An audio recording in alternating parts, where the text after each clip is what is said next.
And so he said to me, just prove that you can read and write and that you can think, and then you'll learn everything that you need to on the job. And the original founder said, the company is no more. You all have a job today, you have a job tomorrow, and then that's it. And so in true British fashion, we all went to the pub and we all drowned our sorrows. If you believe you deserve something, setting up all of the arguments that your boss would need in order to get you that promotion or that move. Really helping them do the job so that they can fight on your behalf.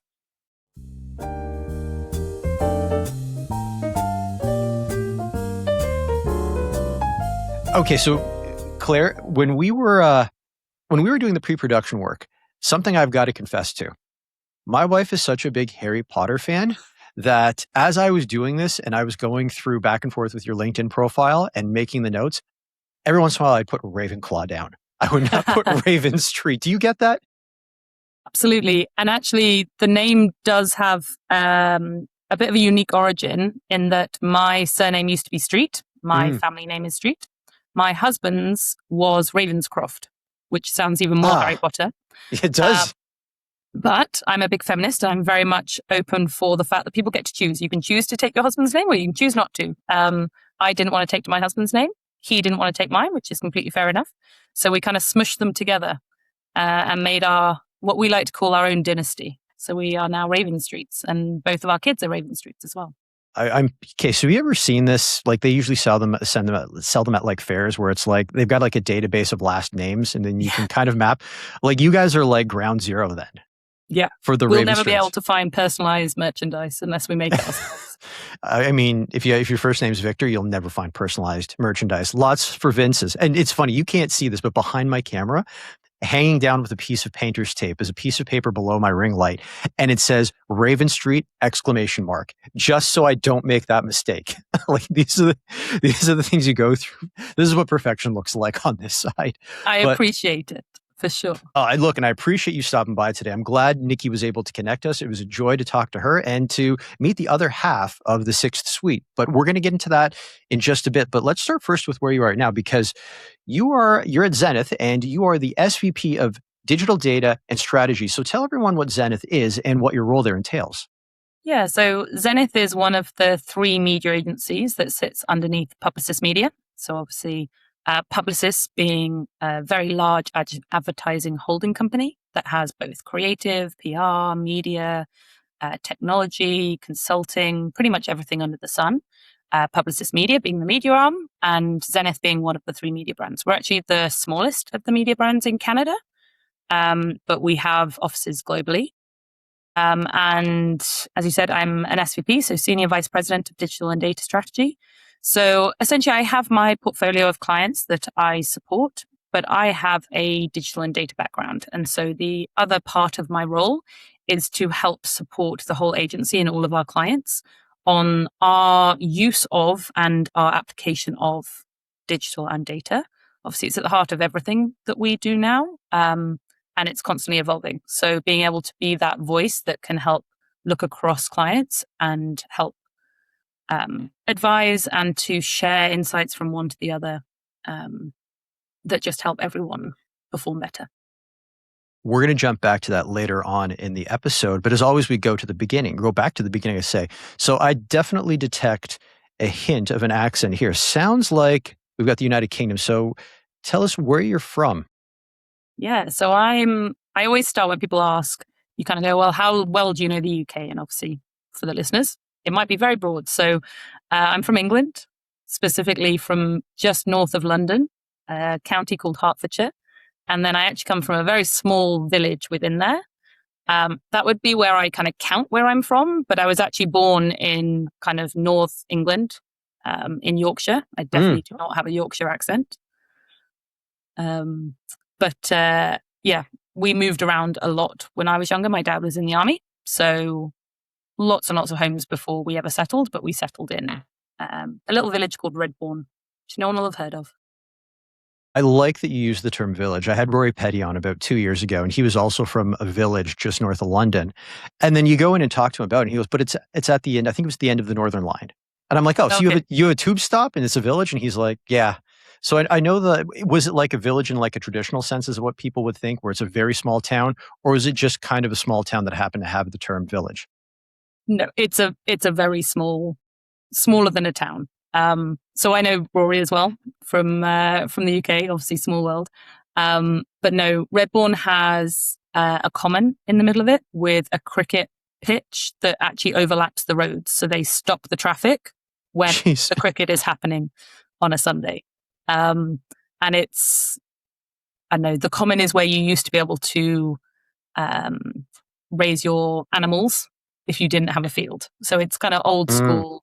There's more pubs than there are any other type of shop in a true traditional English village. And yeah, very, very quaint. Like exactly what you think of when you think of like English village. You mentioned that your father was in the army.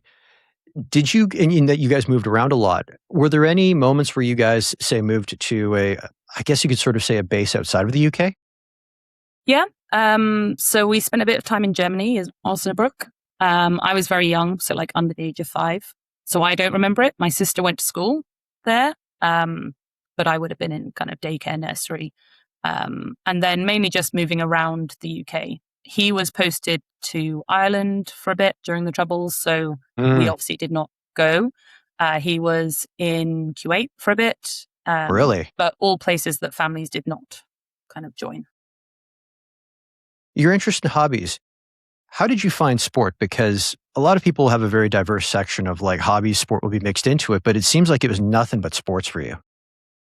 Pretty much. I think I was quite a hyperactive child. I think I was always running around. And I think it was my parents' way of kind of tiring me out. And so I think I put my hand up for every type of sport. In the UK, a big sport is netball for girls. I think now it's probably mixed sex, but at the time, the girls played netball while the boys played football, or soccer, as you guys would say. I'm down with football. I used to live in the UK for a bit as well, and I got hammered for calling it soccer. So yes, you've converted me. Nice. Obviously, we are coming off in this filming just after England have lost in the semi-finals. I didn't want to bring it up, but yes, I know. I'm with you on that. I was pulling for them. I think for once, everyone was. Most people are normally voting against England in any kind of sporting context, which I completely understand. And for once, we were the favourites in terms of in people's hearts, and yet we didn't deliver. So I apologise on behalf of them.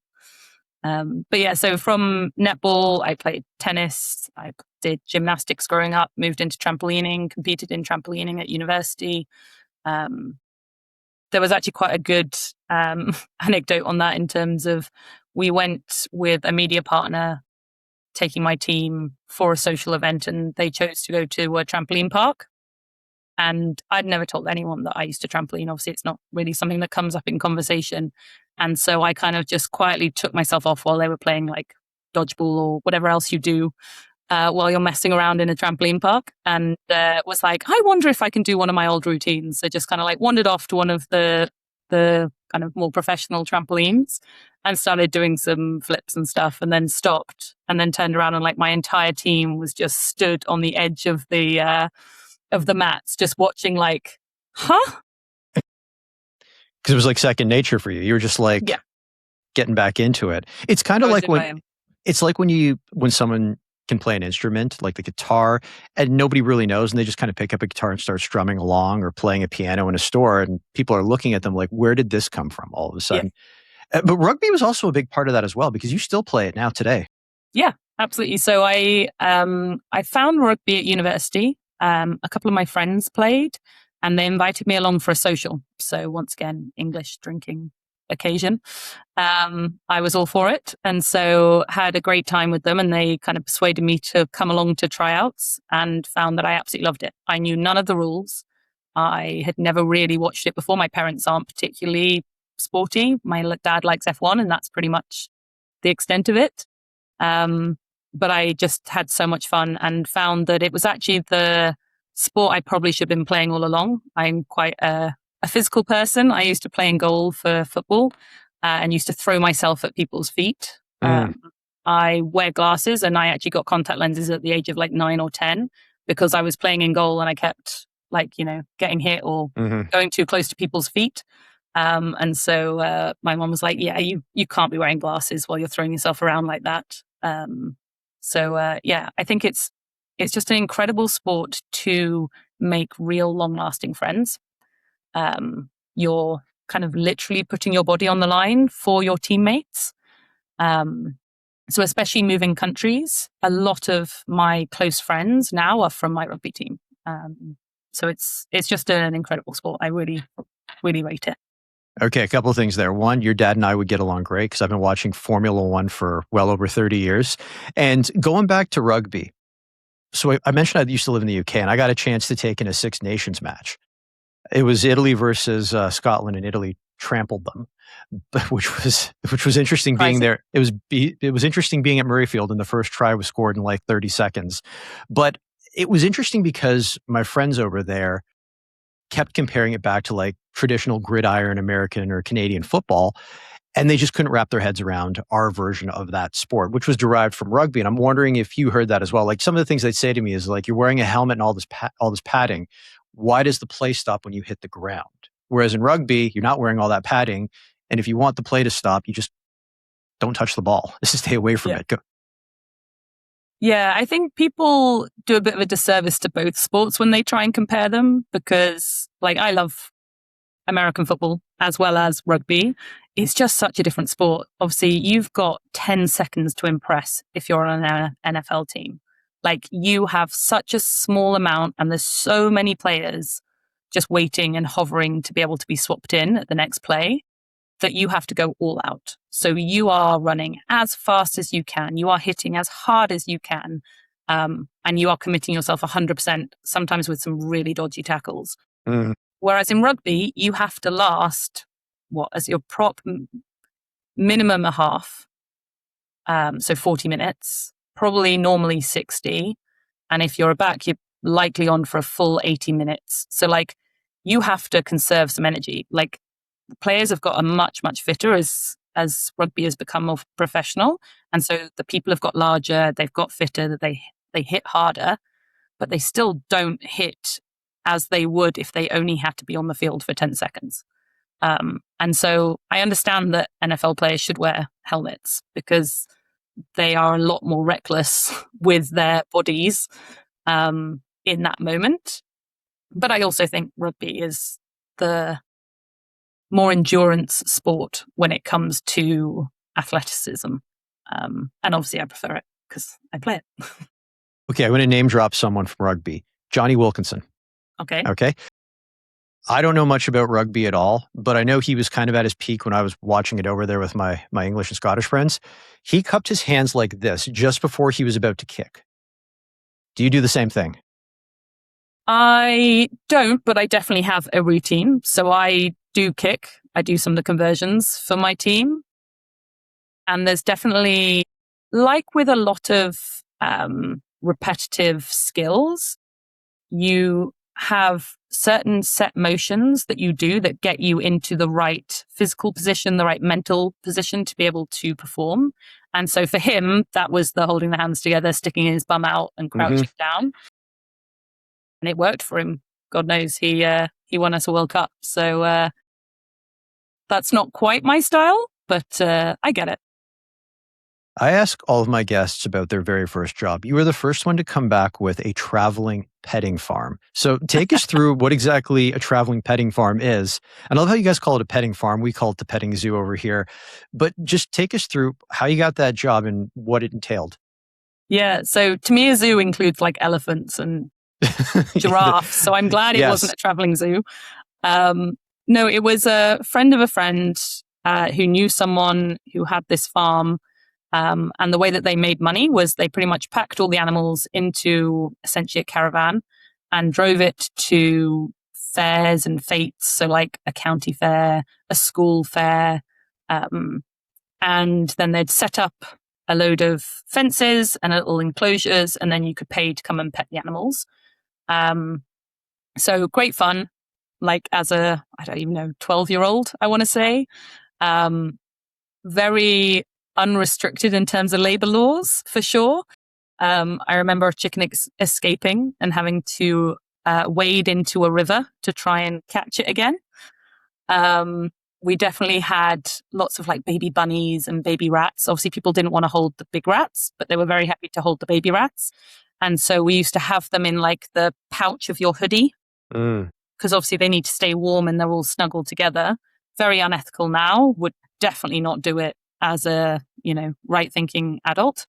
But as a 12-year-old, I thought it was the best thing ever. Got to cuddle baby bunnies all the time. Mm-hmm. Yeah.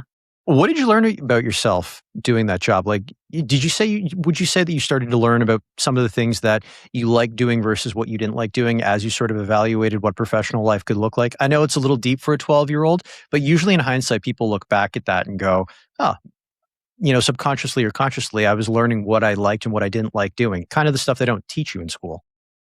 Yeah, I think looking back with hindsight, definitely not at the time. At the time, it was just a way to earn money and to have fun.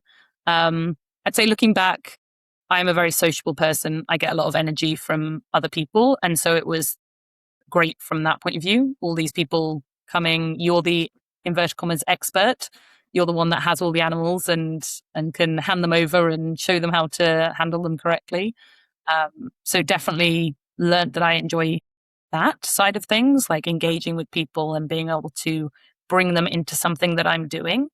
I think I definitely learned that I do not like cleaning out rat cages. That is for sure. But that has never come up in my professional career, so that's okay. And the other job you had, you would say that this is the very first proper job you have, I guess where His Majesty's, what do they call again? His Majesty's Revenue and Customs Services, the tax man in the United Kingdom. I got the tax man in the UK would identify as your first job, and you were making sandwiches I've got this right, sandwiches at a grocery store.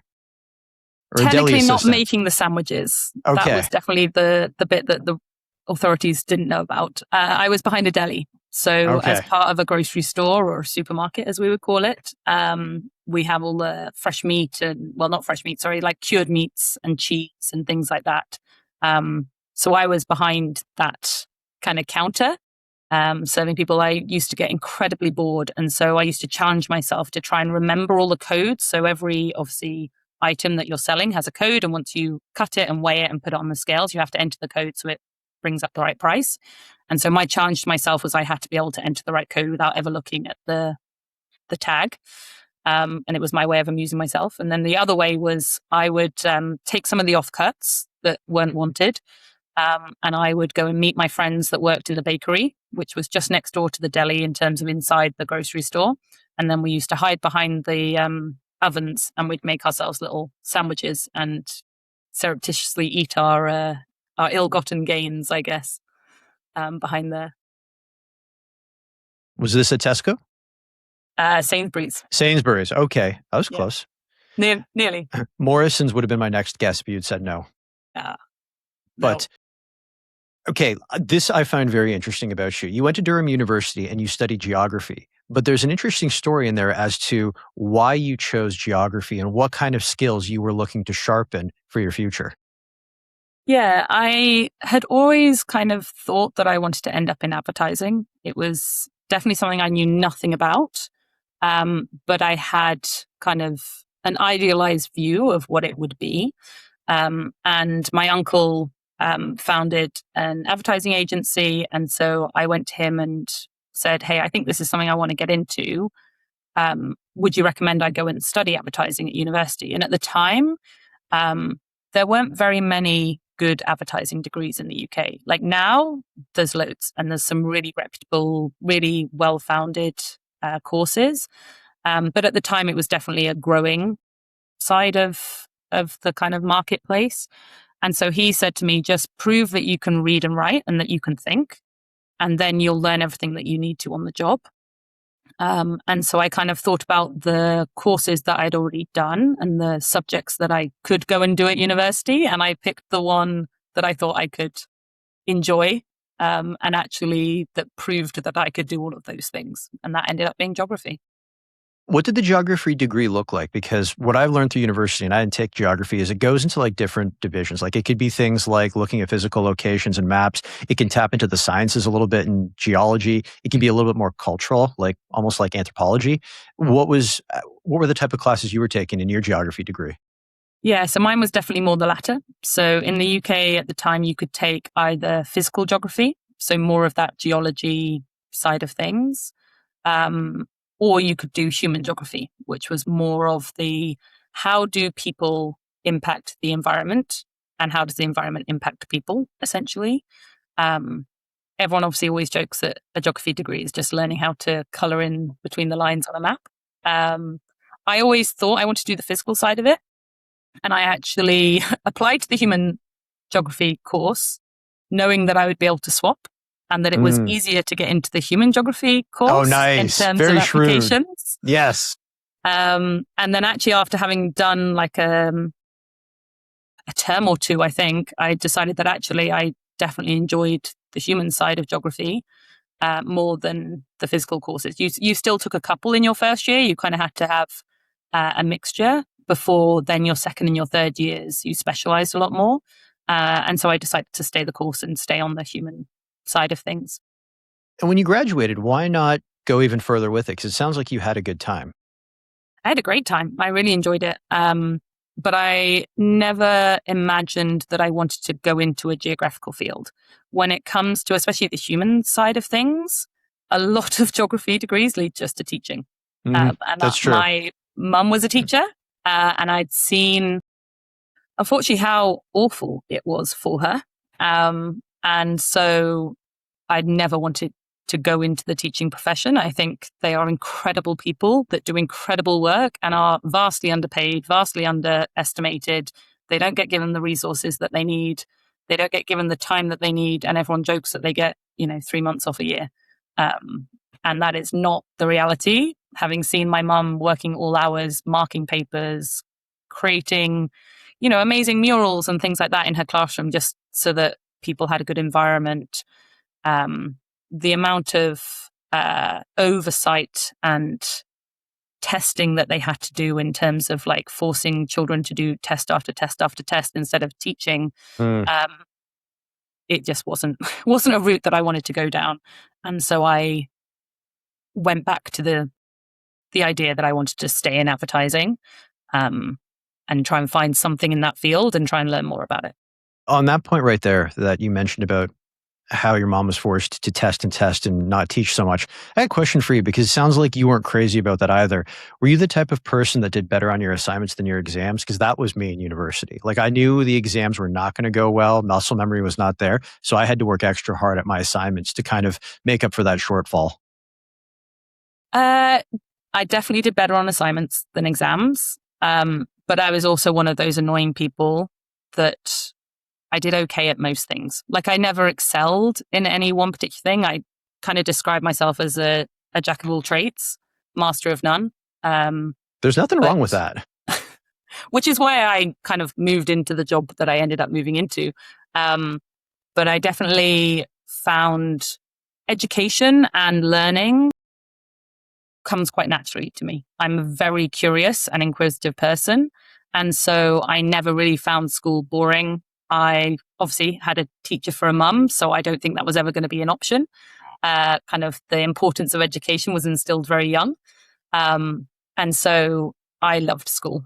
I had a great time. I was an absolute goody two-shoes. I did all of the extra assignments. That definitely tailed off at university when I was having way too much fun.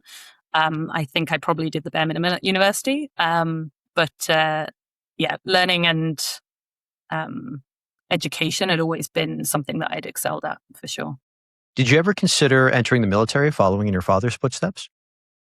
I had actually. And I think I would have actually enjoyed that in terms of the structure that it has. But the UK military massively downsized back in kind of the early 90s. Post-Cold War? And my dad actually got made redundant at that time.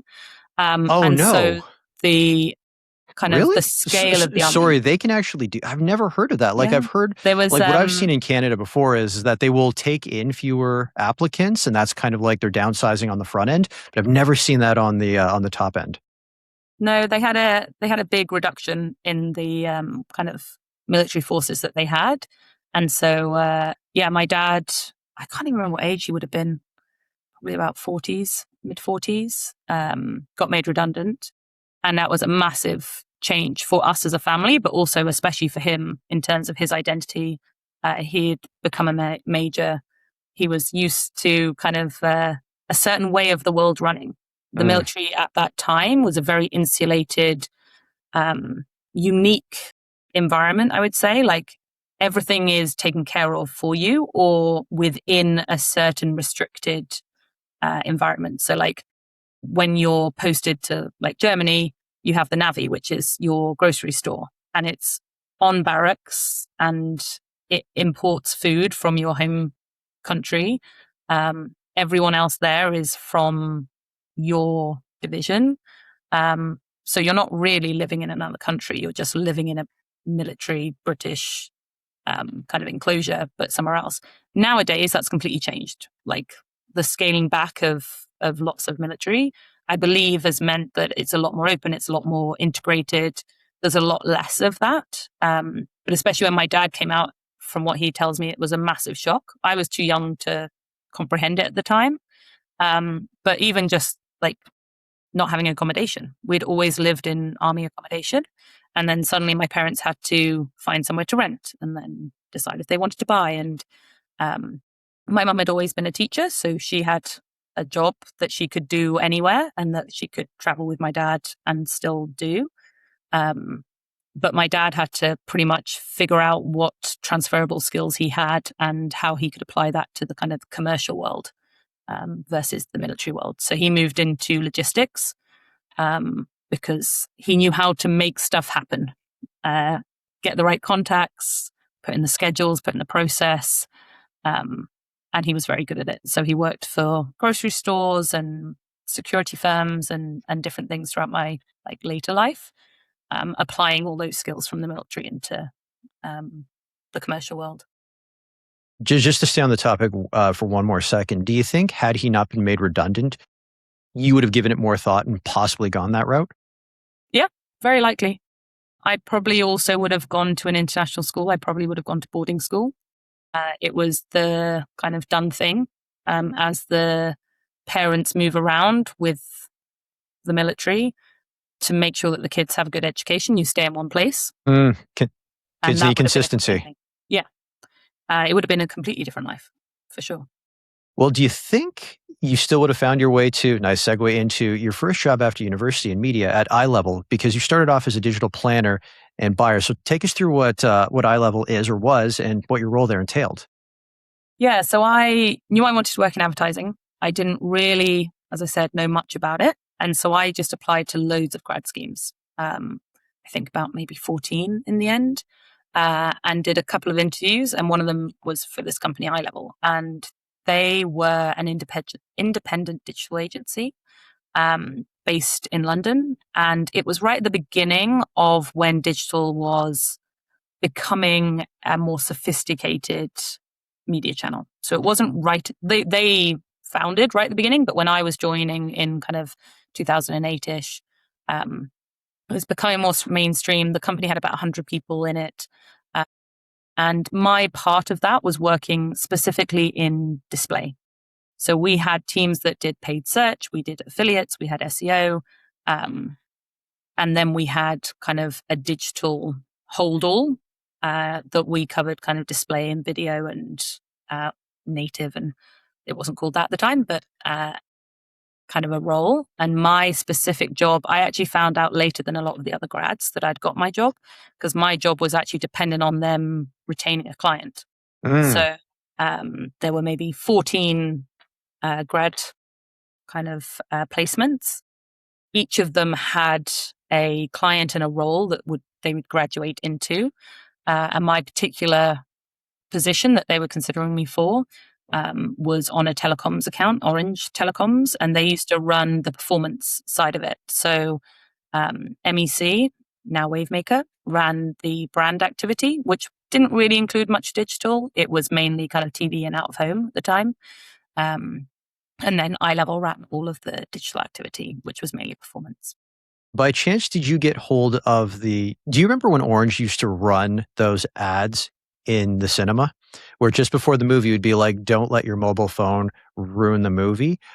There was one that stood out for me. It was with Steven Seagal, like probably the most sane thing he's ever done, where he's trying to make a movie. Oh, I'm going to do a poor job of describing this. But anyways, I just say to people, Google Orange Mobile, Steven Seagal, but they had these wonderful clips that were just kind of a really entertaining roundabout way to say, turn your mobile phone off just before the movie would play. Did you ever touch any of that creative by any chance? Sadly, that was all offline and brand activity. Mine was more price of a plan, length of a plan, discount, offer kind of creative, but it was around the same time. So we would work with MEC on kind of combined campaigns, but unfortunately ours wasn't the, engaging content. Ours was the very heavy performance, very text heavy kind of creative. And at the time, I truly bought into that. Like I lived and died by that kind of what I would call 0.01, or Canadians would say 0.01% kind of fluctuations in your conversion rate or your click-through rate. And I would make judgments that was obviously completely the wrong thing to do, or absolutely we should put loads more money into that thing because it was performing way better. Even though the numbers that we were dealing with were tenths of percentage points. But at the time, I lived and died by them. When you were putting your plans together, were you still dealing with vendors? Like, I'll give you an example. I started in digital back in 2010, but even when I was in broadcast prior to that, there was a point where the broadcasters would just say, look, throw the website in as added value. And it used to drive some of the digital reps crazy because they would be giving away their inventory for free. Like, was that a thing in the UK? And if it was, were you kind of like were you kind of getting away from that at that point? Yeah, that was definitely a thing. It definitely happened more. As I said, we were more on the performance side. So we dealt much more with networks that don't really exist anymore. It was pretty much the precursor to DSPs. And they would all have their own DSP, but we didn't have access to it. We didn't have kind of hands-on keys, as we'd say. But we would be buying a fixed CPM or a fixed CPA, CPC from them. And then they would essentially be using their own DSP in order to buy that across what limited inventory there was at the time. The kind of direct deals were absolutely some of those that had been thrown in for free as part of, especially some of the brand deals that MEC were dealing with, but they never really performed because the inventory wasn't really very well controlled. So it was a lot of below the fold, a lot of really, really small formats that were completely hidden amongst the page. Remember when the 728x90 that was at the bottom of the page was called the gutter ad? And we said it so shamelessly. Oh, do you want the leaderboard or the gutter? And looking back at that, it's like, oh, we were setting ourselves up to fail, demonizing that ad unit. We knew what we were dealing with. We knew it wasn't going to perform. Stick the CPC ad at the bottom there. Let's see if that converts. Okay. Your move to Media Edge, you'd already mentioned that you were working with them, but your move to Media Edge wasn't as typical as, say, other people's moves would be between agencies where, they find an opportunity, they apply and they go. So what happened to iLevel that moved you towards Media Edge? Yeah, iLevel went bust. Essentially, just before I joined them, they had been bought out by a VC company. And iLevel was massively up and coming, had great revenues. We had some really big accounts. So as I said, telecoms, Specsavers, Next, which is a clothing store. We had a big government account as well. And that was a really, really large part of our revenue. And pretty much when the founders brought in this VC company, they had an agreement with them that they had to run the company as is pretty much for 2 years. After that point, they could do with it what they wanted and develop it how they wanted. Only one of the founders was involved at that point. There'd been a couple, but they'd slowly kind of bought out of the business. And so I then joined, thought everything was great.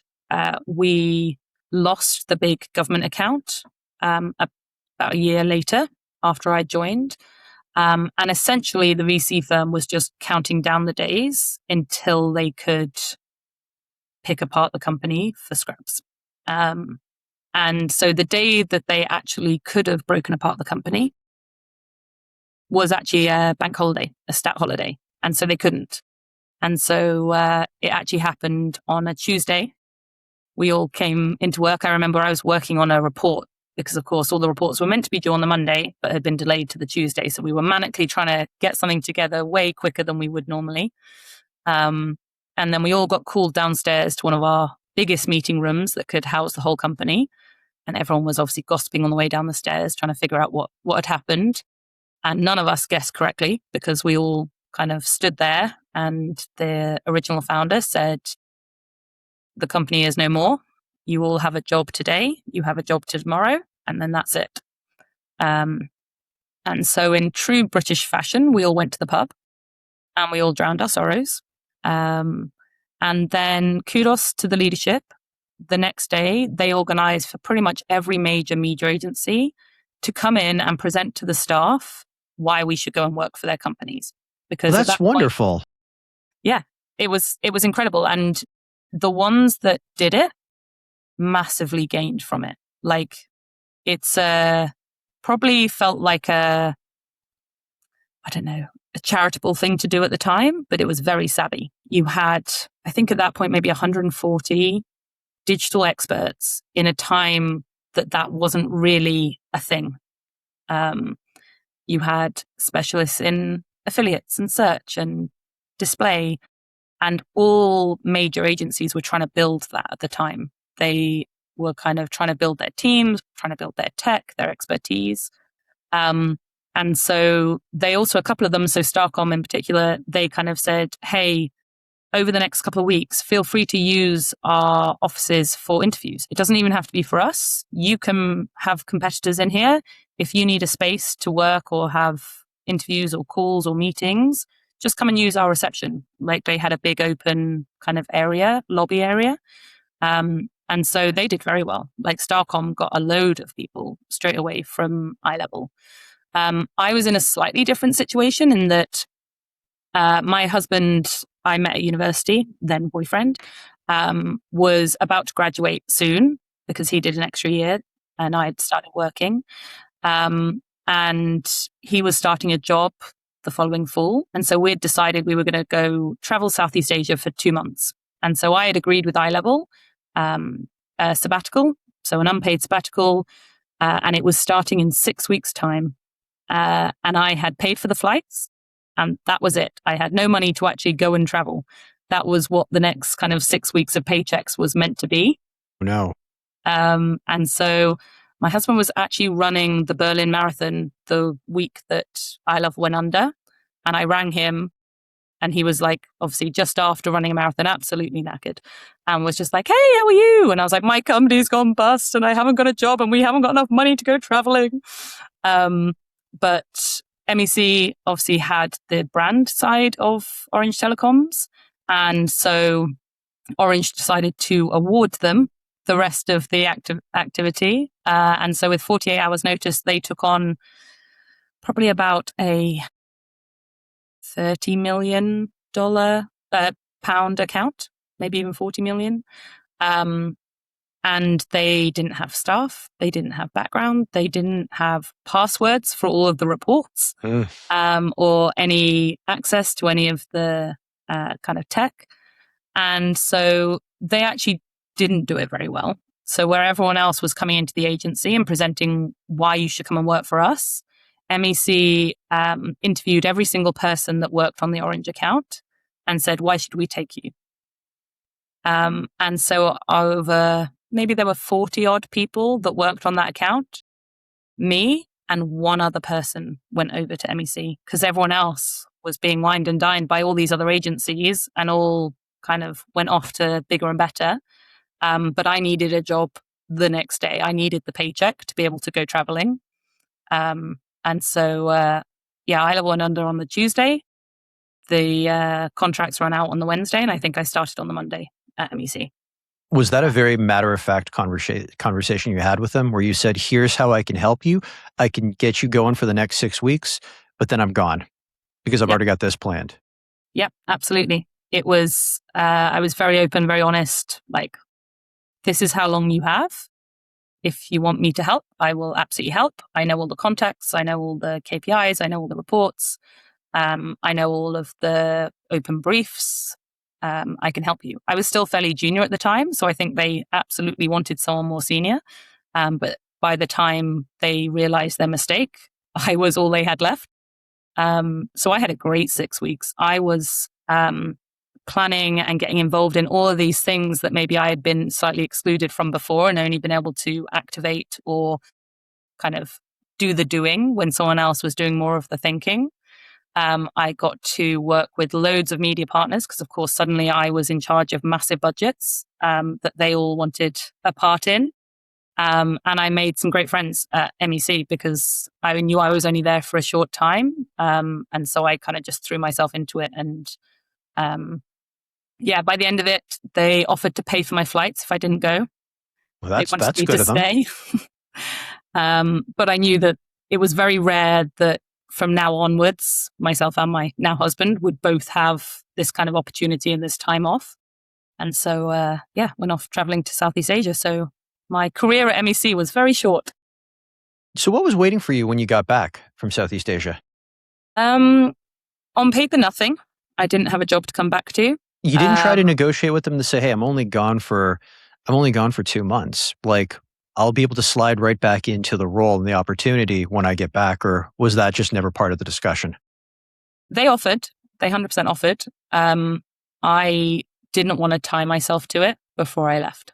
Okay. And so I said, I'm open to chatting to you when I come back. Let's have a conversation.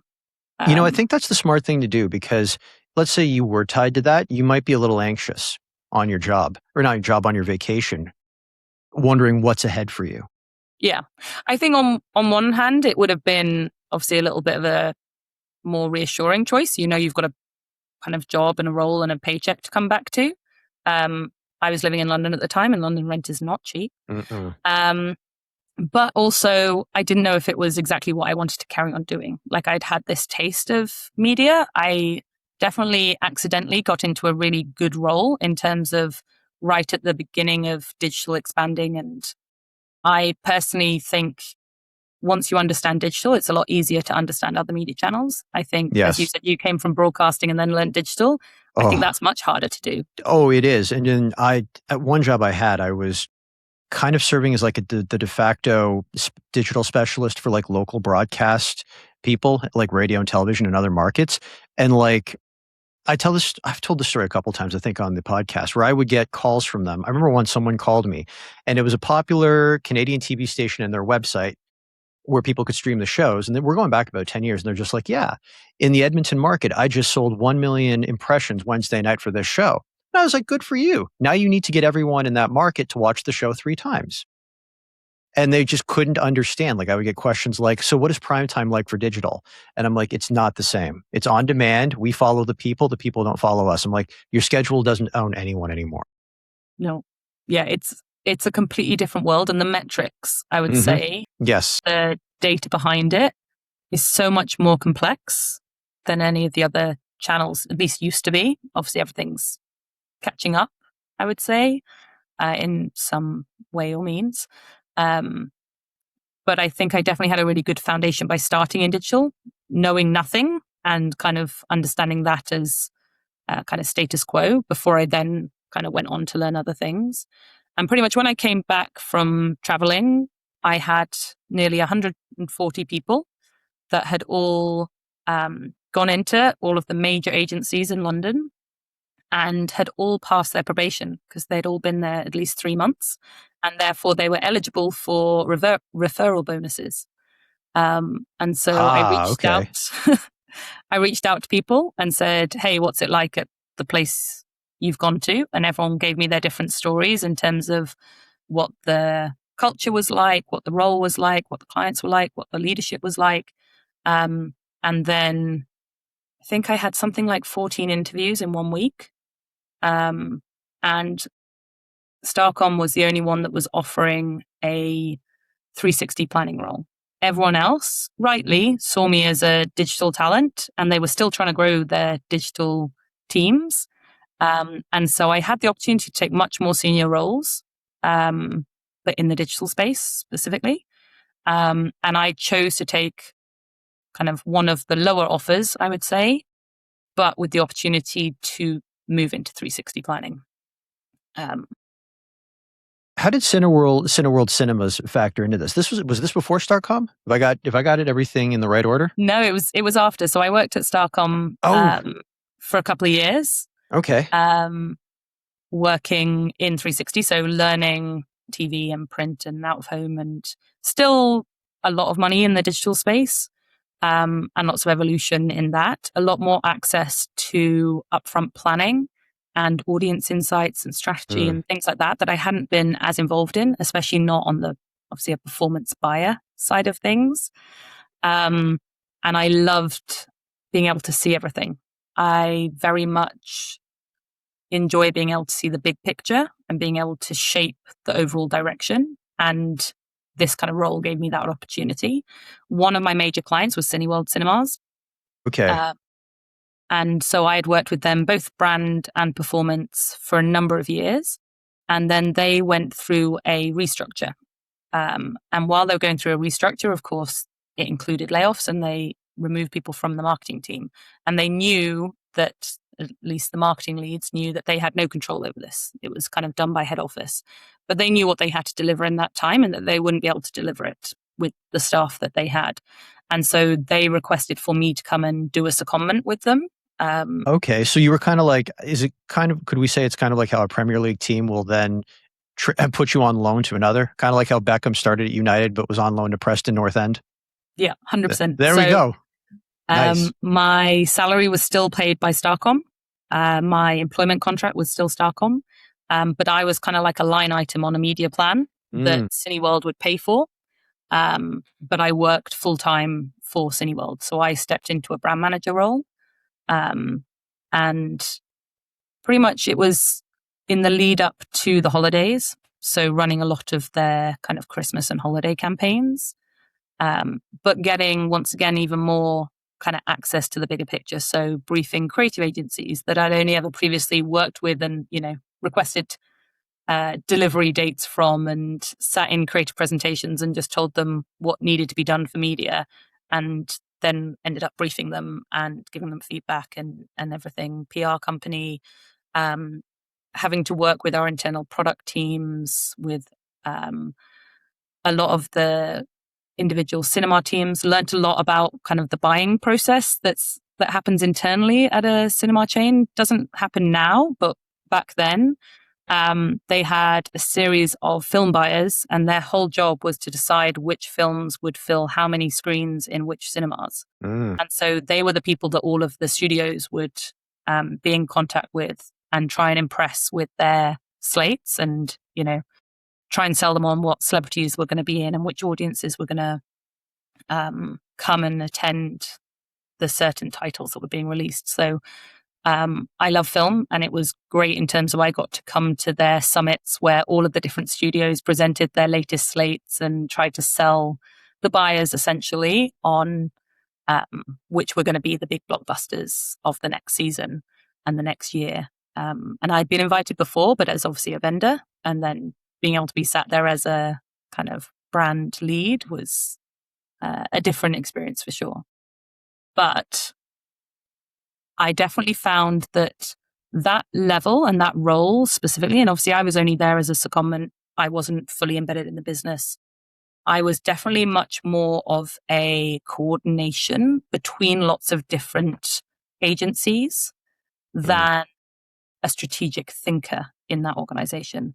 So I found that actually I did less thinking in that role than I did in my media agency role, because you briefed a creative agency and briefed a PR agency and briefed a media agency, then they would come up with the ideas and bring them back to you, and you would judge them and you would see how the puzzle pieces fit together. But you didn't actually do much of the ideation yourself. And so, although I enjoyed it, when the kind of time was up, I very happily went back to the media agency versus trying to pursue something within that kind of marketing team. And it's also a very interesting position to have. I'm trying to think of it in terms of like Cineplex over here, where they do their own advertising, but at the same time too, I don't think this was the case in the UK, where I guess Cineworld had a virtual monopoly like Cineplex does here.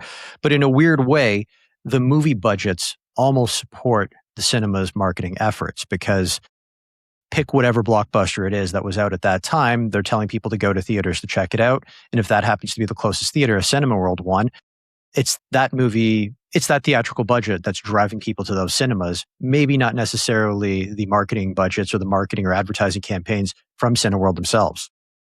Yeah, the competitive landscape's a bit different in the UK. Once again, I don't think it is now, but back then there used to be Odeon as well as Cineworld. They were like the two big players, and they were each individually buying up every other independent at the time.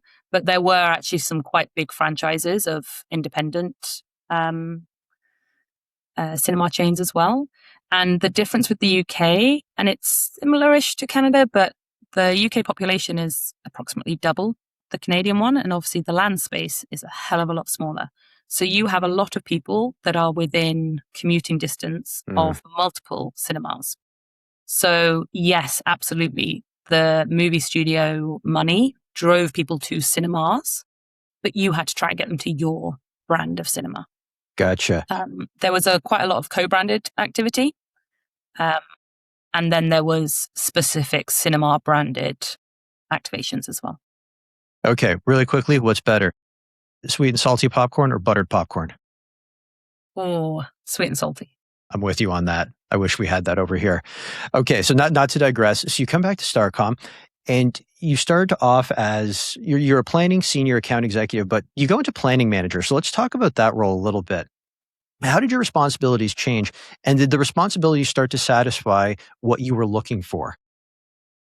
Yeah, I think with every step up that I've taken within kind of the planning role, you just take on more responsibility of the activity that you're doing up until a certain point. So when you first start, you're the person just doing the doing.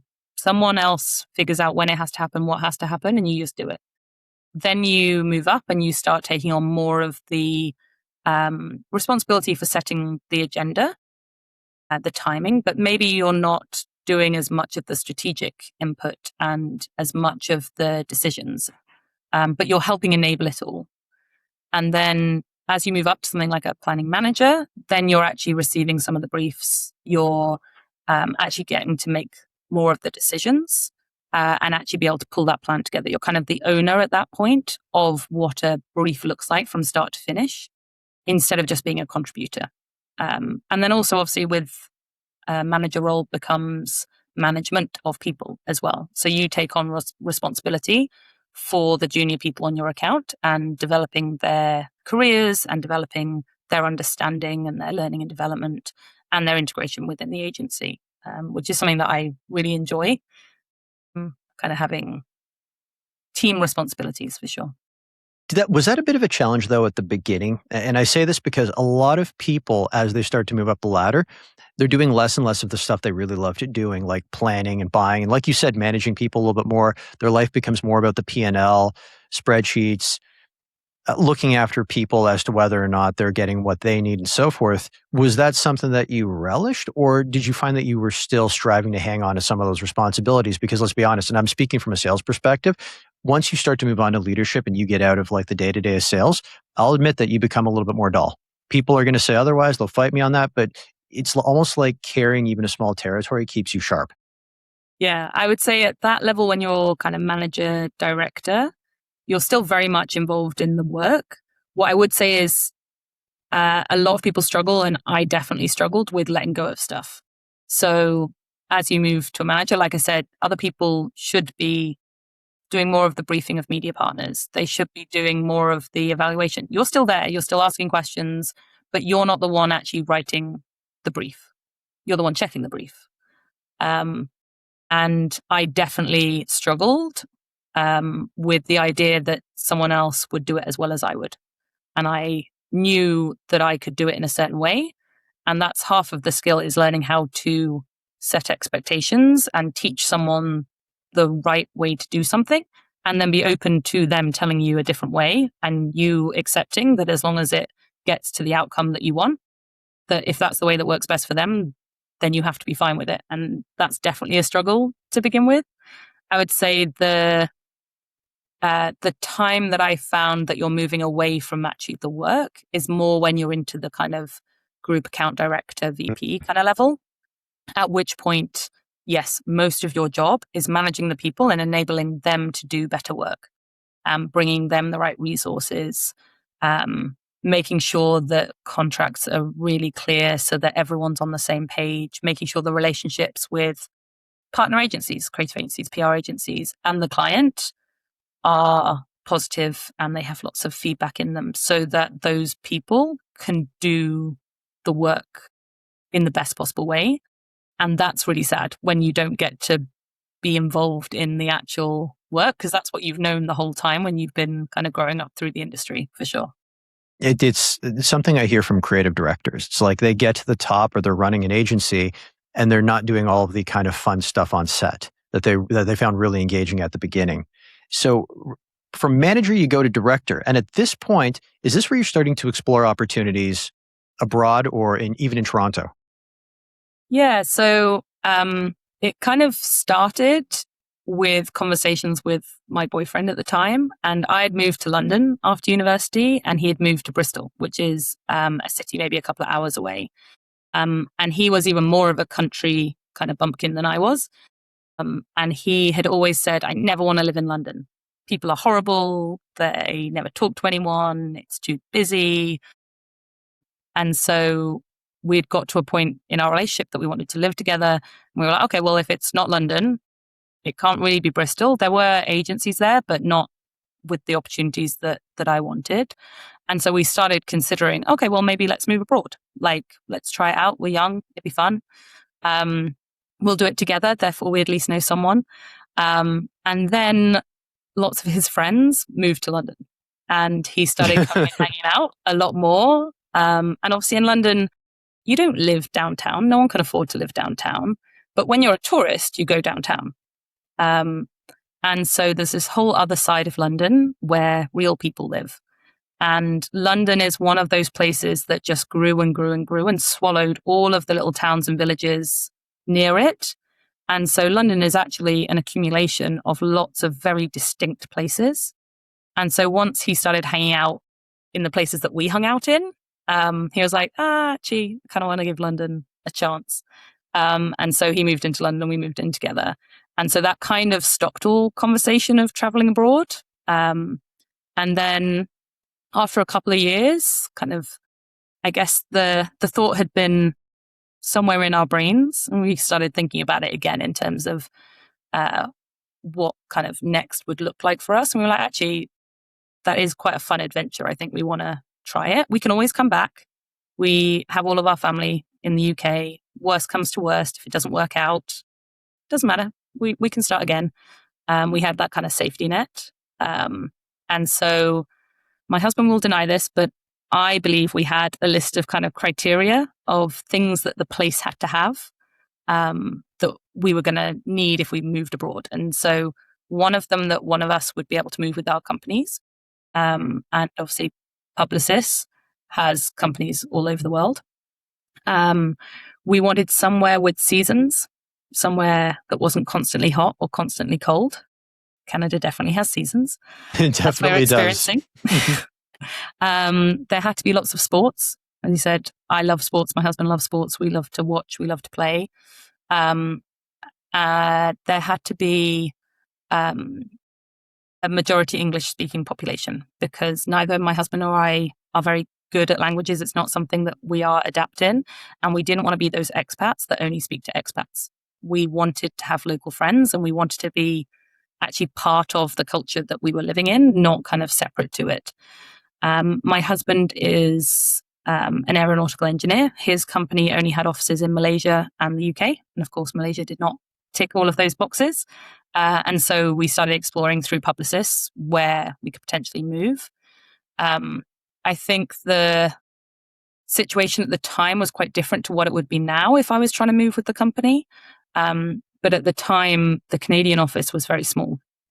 And so Publicis pretty much were trying to get us to move to the US because UK talent was highly kind of sought after and they always had roles to fill.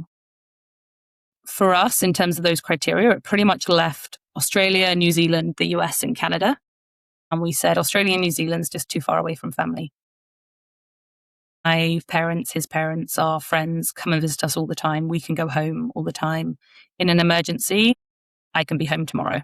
I can book a flight. It'll cost less than $5,000 and I can be there. If you're in Australia and there's an emergency, just the flight alone is 20 hours, 24 hours, and costs at least $10,000 if you're going to do it quickly. And we just didn't want to be that far away. And therefore, it just left the US and Canada. And we had easy opportunities to move to the US. But honestly, it was probably the gun laws. And obviously, Canada absolutely has more guns than the UK does. The UK being an island, they exist. There is absolutely crime. But we don't have an open border with somewhere where you can just buy guns without a license. But the idea of conceal and carry, I know it's not in all states in the US, but that terrifies me. Also, from a culture point of view, Canada is a really nice, or what we thought of as a nice halfway point between US culture and British culture. There's obviously a lot of UK influence here, but it's very distinct and very unique. But it has all of the sports that kind of have cross borders between the US and Canada. So we really wanted to come to Canada. My husband had been on the West Coast before. I'd never been here. But from a media point of view, Publicis had offices in Toronto. If I wanted to move into one of the other agencies, I could have done.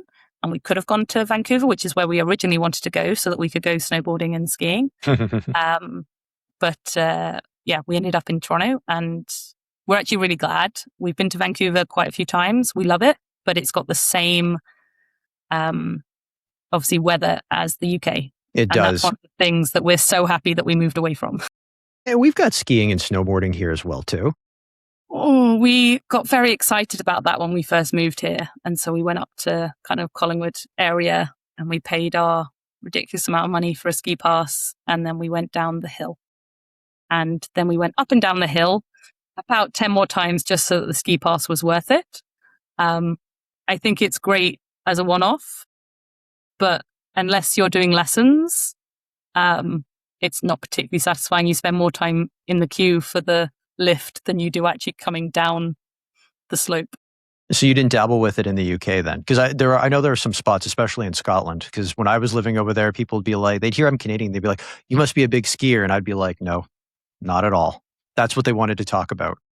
Nice. No, we have such easy access in the UK to some great, obviously, mountain ranges in Europe. So especially obviously before Brexit, which happened just after we moved here, we would go on school trips and friendship trips, family trips down to the Alps. You go to France, Switzerland, Andorra. They have incredible mountain ranges. And even better, you stay quite often in chalets. So you get breakfast made for you. There's cake when you come back off the mountains. There's normally a hot tub. Dinner's made for you. Unlimited beer and wine. Like, it is an experience. If you, obviously not yourself, but if you enjoy snowboarding or skiing, the European resorts do it well. I went snowboarding once and I hit a condo. Never again. So leave that there. A really quick question about your final time in London with your boyfriend, then boyfriend, now husband. What was the closest tube stop? Because I've been to London a number of times, and the way I kind of map out international cities when I visit them is each neighborhood has a transit stop or a subway stop. Yeah, so we were southwest, pretty much. Okay. Durham, especially, university. When everyone graduates, you move down to London. It's where all of the roles are. And they kind of, everyone congregates in the same kind of places. So for Durham, that's Clapham South, Clapham Common, Clapham North, Clapham Junction, Brixton. Gotcha. So I ended up living in a couple of those different places. I used to stay in hostels, and I had friends that lived in this neighborhood as well. I don't know if they can afford to live there now, but it was Swiss Cottage and Finchley. Okay. Those nice. are the neighborhoods. Yeah, sort of northwest. Yeah, that's where it was. Okay, so you land in Toronto, you take up the role, Publicis. Was there any sort of culture shock? We already talked about like how it seems like skiing and snowboarding, that kind of wore off quite a bit, quite quickly. But like something I like to ask about people when they transfer from one office to another is that, was it like riding a bike, or were there certain nuances about that office that you had to get used to and the way they did business? 100% there was. I was expecting it to be more similar than it was. And obviously the basics are the same. Firstly, we arrived on, I think, a Wednesday, and I started work on the Monday. Hold on, really quickly. What season did you land? May. Okay. Everything was grey. All right. The snow had just melted, but nothing had grown yet. So everything was grey. And then I remember I came home from my first day of work and was like, I think we might have made a mistake. Because the office at the time, and we've moved offices now, was all cubicles, like 1940s, 50s style cubicles with the like sound reduction, kind of fences around them. This was Church and Bloor, right? Yeah. Yeah, not the Queen Street office. Okay. Yeah. Up on the 10th floor. So I'd never worked so high before. Being up in a tower. Really? Okay. Was terrifying. I'd only ever been on a second floor from working. So I didn't like that. I hated obviously not on the first day, but when we had fire drills and you had to pretty much wait in the queue walking down the stairs, it terrified me. But just being in all these cubicles, not knowing anyone, and everyone was very friendly, but of course everyone had their own jobs to do. There wasn't a seat with the team that I was going to be working with.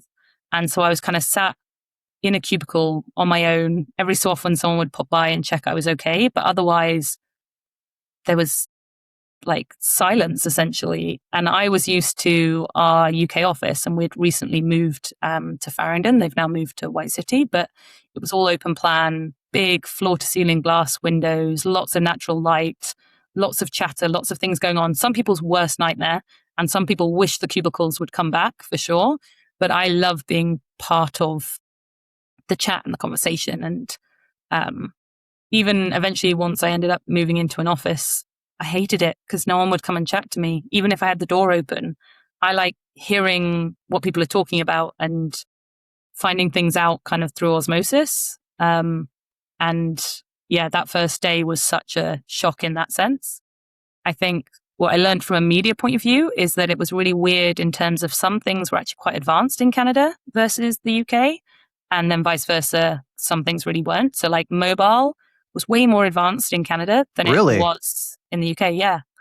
And I don't know why that might be. Maybe in the UK, other parts of digital had evolved quicker and therefore were just taking up more budgets, and therefore there wasn't as much within mobile. But the location targeting and things like that was definitely better here. But then things like buying TV, and there being 3 periods that you buy TV in. In the UK, you can buy it with 2 months notice. You plan it throughout the year. Yep, you can do upfront deals. Yep, you can plan in advance, but you don't have to wait a month or so after a period before you can get your postings and things like that. So there was quite a big shock in how the media worked, but what people were doing, like consumer-wise, was pretty similar. Obviously, the biggest difference being a very big French-speaking population here that we don't have in the UK. But otherwise, people's behavior and how their attitudes to brands and things like that was fairly similar, for sure. So how did being the group strategy director working on brands like, say, Kraft and TD help you adjust? And what did you do to bring yourself up to speed on some of those brands? Kraft obviously is a global brand, but TD is very specific to Canada. Yeah, well, TD was a really interesting one, actually. When I first moved to Canada, the role that I had accepted was actually on Kraft Heinz at Starcom. And then pretty much as I was in transit, TD went up for pitch. And they specifically had asked if there was any kind of fresh thinking, fresh talent, especially, and weirdly, from the US or the UK. And I happened to be on my way there at the time. So serendipitously, I was kind of put onto the TD business. And it was when we were kind of doing some of the early Power of One. So Power of One being when we bring the different agency brands that we have underneath Publicis together to create a unique solution for a client. And it's been done a million times now, but at the time it was one of the earlier ones that we'd done in Canada. And so we had people from Saatchi for SEO. We had people from Publicis Sapient for kind of project management and analytics. Leo already had the creative business, and then obviously media from from Starcom. And so as part of the pitch, we were actually kind of creating this whole new sub-agency. And so it was really interesting being able to not only obviously have to understand a whole new market and a whole new client, but also a completely new way of working that there wasn't really any playbook on. So a lot of talking to a lot of people and asking 1,000,001 questions, a lot of Googling, a lot of reading old strategy decks and tactical plans and post reports and all of the kind of documentation that comes. We had TD for many, many years, so thankfully there was a lot available. And Christine Wilson was actually the lady that was running the account, and she was the one that I'd been in contact with to actually bring me across from the UK. And so just a lot of conversations with her. She was incredible. How did your role change when you were promoted to VP of strategy? Yeah, so I pretty much got to a point on TD where we'd set up this new agency. We'd been running it for a couple of years. And I just got to the point where I knew someone else could do more with it. I had kind of gone through all the different avenues of optimization that I could see within the team, within the accounts, within everything. And I needed a new challenge. And so I kind of turned to the senior leadership. So at the time, Mike Rumble had taken on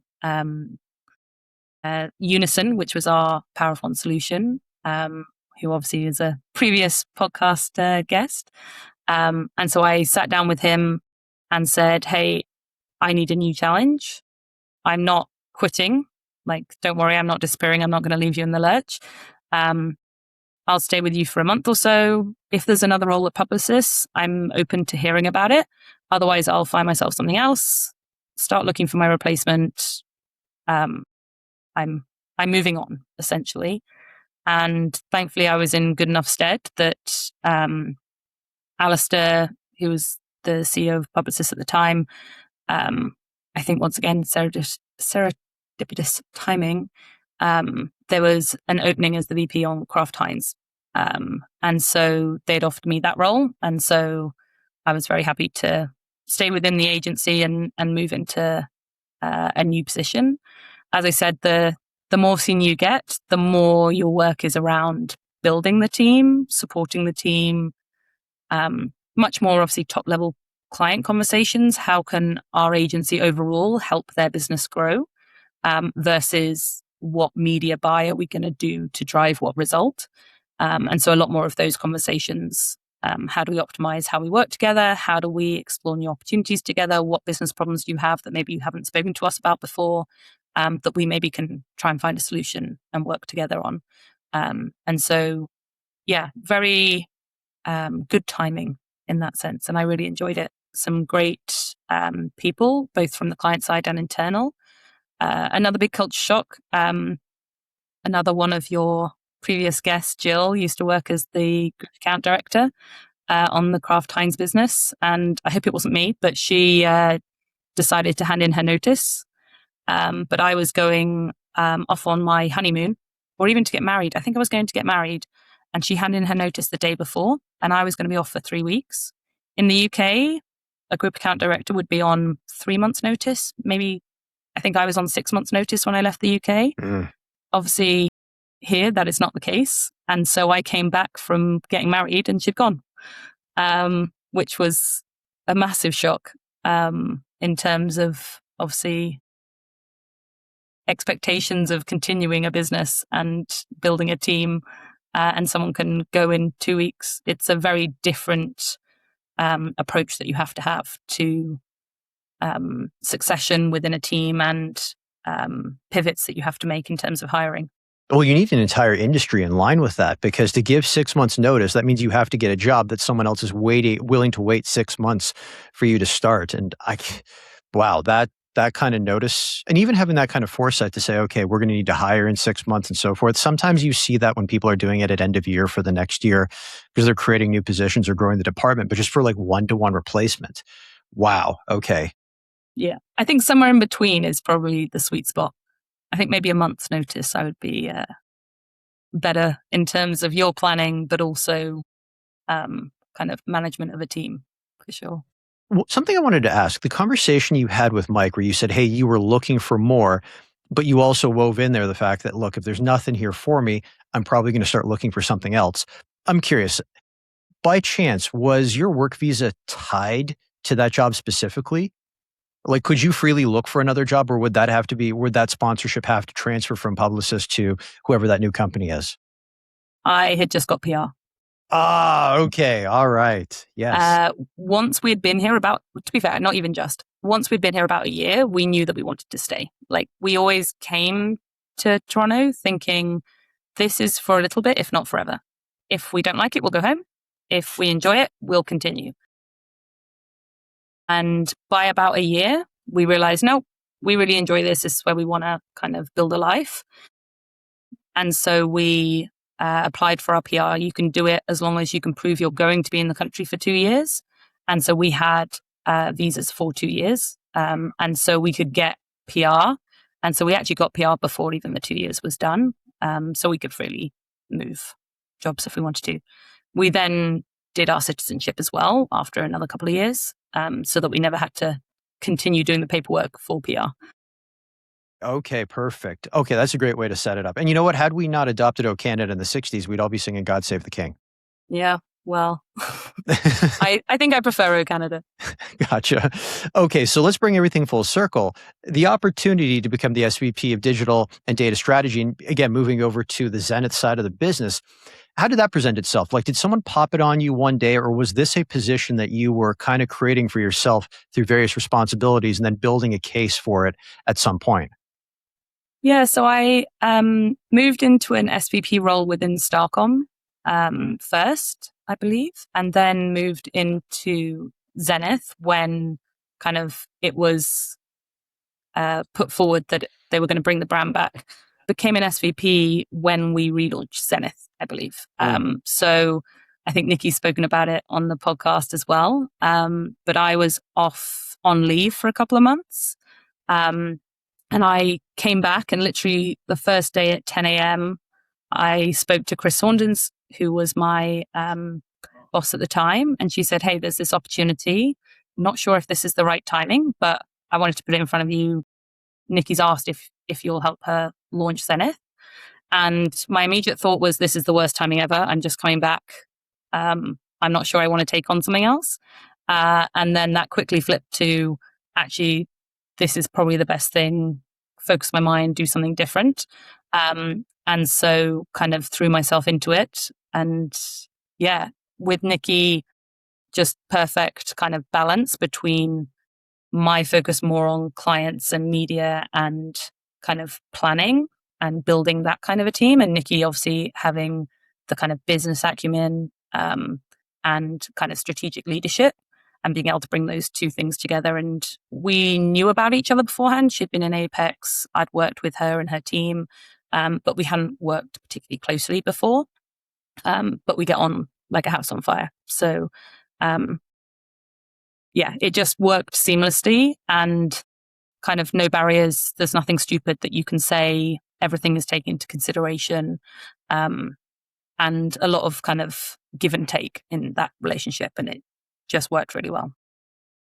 So you spent 16 plus years at Publicis through a variety of different divisions in a variety of different roles. If anyone listening to this or watching this podcast is thinking about or trying to make a jump within their organization, they're trying to go for a promotion, what advice would you give them?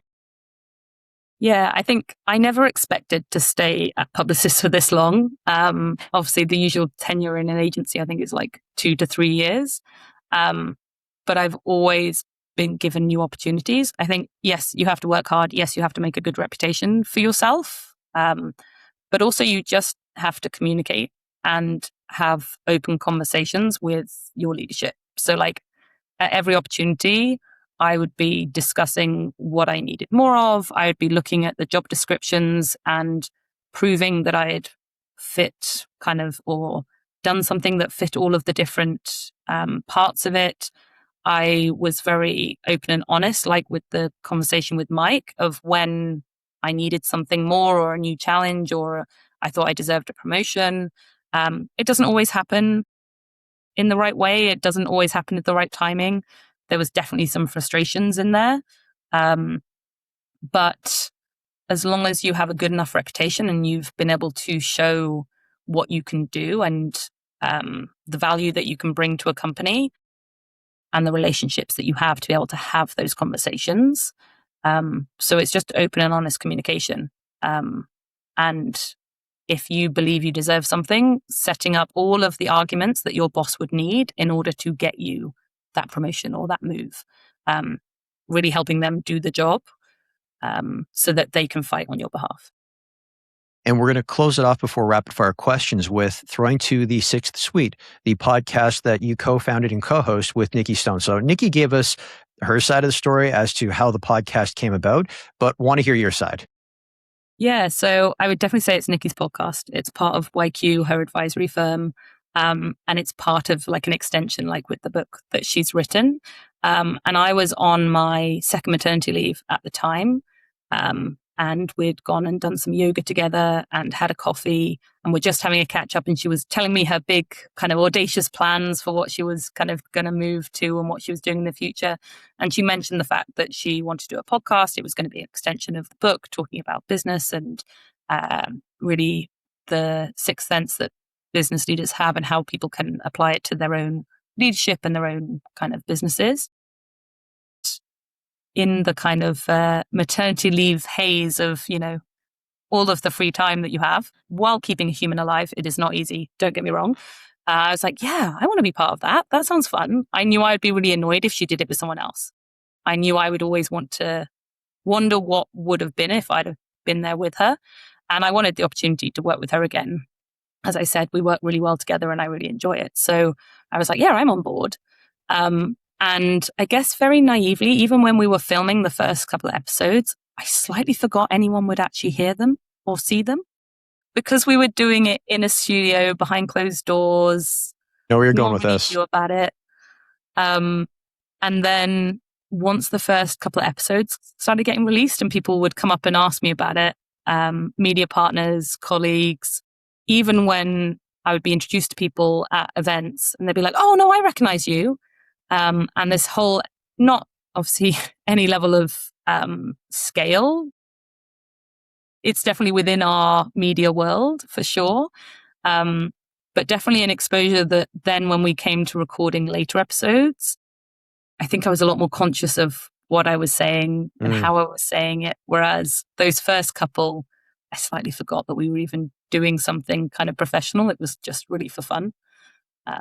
But Nikki and I have a good rapport, and the kind of feedback that we've had from guests is that they feel very comfortable, that they were really worried about doing it beforehand. And then when they actually start chatting, they slightly forget that it's actually a work thing and that it's kind of a bit professional. And that's kind of the best feedback you could possibly have in terms of making people feel comfortable and then not being too embarrassed by the outcome of what gets on screen or in people's ears. It's hard to not be shy, but do you ever find that if maybe there was one episode you felt that you hit it out of the park as a co-host, you go back and watch that and take notes on how you were speaking, how you were carrying yourself, and then try to carry that over into other aspects of your professional life? Like I've got a couple of episodes where just the rapport with the guest was so easygoing that I go back to that and go, okay, how can I be that version of myself when I'm in a pitch meeting? Yeah, I can't watch them back. I am far too self-critical. Mainly, every single episode, I found something that annoys me of how I look, not from a personal point of view, but more like, oh, I can see the edge of my sock, or my top wasn't ironed, or something like that, and therefore I get too distracted. So I can only listen to them because it annoys me too much watching them. But yeah, absolutely. There's certain people and certain interviews that definitely flowed more naturally. I think I am quite partial to a bit of a dad joke. And so there's quite a few where they were either kept in or they were taken out. And I think I then second guess why they were taken out, or why those ones weren't maybe they kind of hit the cutting room floor. But definitely, like, there's things in them that you're like, oh yeah, I could do more of that. That seemed to work. And bringing it back into kind of the day job as such, definitely. Okay, and if anyone listening or watching wants to jump on the Sixth Suite, where can they find it? So YouTube, Spotify, should be listed on most podcast platforms now, and just search for the Sixth Suite. It's a really bad title for someone with a lisp, which I have to be able to say. But I did have a part in naming it, so it's my own fault. But SIXTH and then Suite, SUITE. And you can just search for it on Spotify or YouTube. All right. You've been very generous with your time, Claire. You ready for rapid fire questions? Absolutely. Let's do it. We're going to bring it home with the first one, the body of work or campaign that you were most proud of. I would say probably the work that we did with Kraft Heinz over the COVID period. So, of course, COVID hit everyone in so many different ways. But for Kraft Heinz, from a brand point of view, obviously, they had a really captive audience. Supermarkets were pretty much the only place that we were all allowed to hang out in and go to. And so people were spending a lot more time there and making a lot more considered purchases. They were cooking at home a lot more than they did previously. And so we had a great opportunity and we really had to jump on it. And the team did so well working with creative agencies, getting work. The creative agency made a TV ad based in one of the factories showing kind of their thanks for the workers that were still making the food that we were eating every day. And we managed to get it on air in like 2 days with a full-fledged cross-media, TV, all the digital campaign. So some incredible speed, agility, understanding of their business priorities, some really engaging social activations, just a whole suite. But that whole time, when everyone was going through so much craziness, so much unknown, the way the kind of team came together, the camaraderie that we had with the client, with the agencies, but also just internally, I was so proud of them during that time. They did such a good job. Your favorite movie? Probably Moulin Rouge. If Hollywood were to make a movie based on your life story, who would you want to play you? Reese Witherspoon. I know Nikki mentioned her in her podcast as a kind of influence. Definitely had a big influence on me. I'd love to have her play me. My follow-up, if Hollywood were to make this movie based on your life story, what would you call it? So it's actually a kind of tagline that I've used in the Sixth Suite. So at the end of every podcast, we ask people not for health, not for wealth, and not for business, but just for life. What's the life advice you would leave? And my one is, don't be a dick. So that would be the name of my film. That's a good piece of advice. A lot of people need to hear that. Your favorite book? Probably right now, ones that are most repeated in this house. I have a 3-year-old and a 1-year-old. So there's a lot of kids' books that get read repeatedly. And I'd say that probably takes up my top 10 list. Anything by Julia Donaldson. So The Gruffalo, The Snail and the Whale, The Smeds and the Smooths, all very intellectual, for sure. All right. And your favorite song? I love musicals. So if I am stressed or if I want to pick me up, I will put on a musicals playlist. So probably Let's Get Down to Business from Mulan, or Kids Game from Blood Brothers, something like that. Okay, so I'm going to throw another one in there. What's your favorite musical? Blood Brothers. Okay. Which is probably fairly British and not known by Canadians. But it is excellent. I suggest you look it up. I'm in between Avenue Q and, what was the other one? A Funny Thing Happened on the Way to the Forum. Avenue Q I saw in London's West End. Avenue Q is awesome. The best advice you have ever received?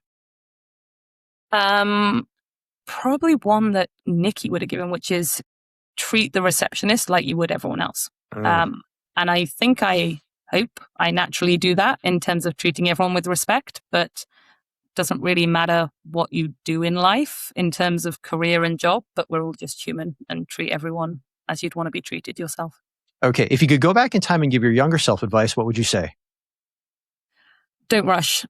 I am very much one that jumps onto the next thing. It was something that my parents would get feedback at every parents' evening. I'm always kind of onto the next thing. I need to slow down, celebrate when things go well, take stock when things don't, and don't rush. And my signature closing question, if you weren't media and marketing, what would you be doing and why? If the option had existed when I was younger, probably a professional rugby player. It wasn't a thing. It only just has become a thing in the last kind of 5-6 years. But I love rugby. I love being able to have a physical outlet. And if I had been able to do that for a number of years before building a media career, that would have been incredible. And we're going to end things right here. Clare Ravenstreet, thank you so much for stopping by today. Thank you so much, Victor. It's been a pleasure.